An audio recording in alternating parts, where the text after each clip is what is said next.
तो लड़की दोबारा जब माँ से मिली तो कहा कि माँ, उसका जो है खामिद का रवैया मेरे साथ बहुत बेहतरीन हो गया है। मैं परेशान हूँ कि मैं अपने खामिद को अब जहर क्यों दे बैठी हूँ। मुझे अब उस जहर का कोई हल दो, अब मैं उसी के साथ जिंदगी गुजारना चाहती हूँ। तो माँ ने उसको कहा, बेटा, वो जो तुम्हें डब्बी दी थी उसके अंदर जहर नहीं था, बल्कि वो तो मसाला था खाने के अंदर डाल करके खाने को अच्छा करने वाला। तुम्हारे मसलों का जो हल है वो तो तुम्हारे रवैये की वजह से निकला है। तुम्हारा रवैया पहले उसके साथ तुर्श था तो तुम्हारी जिंदगी में मुसीबतें पैदा थी। अब जब तुम्हारा रवैया उसके साथ ठीक हो गया तो वो भी तुम्हारे साथ जो है वो नरमी से पेश आना शुरू हो गया, इसलिए तुम्हारी जिंदगी जो है वो खूबसूरत हो गई।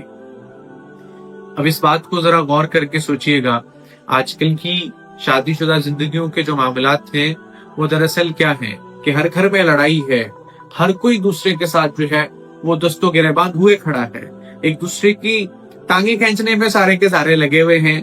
थोड़ी थोड़ी गलत फहमियां दरमियान में आकर के और रवैयों की तलखी जो है दरअसल वो आकर के वो हमारे घरों को उजाड़ने पे लगी हुई है। अल्लाह जल्ल शानहू ने तो मर्द को औरत का, औरत को मर्द का लिबास बनाया है।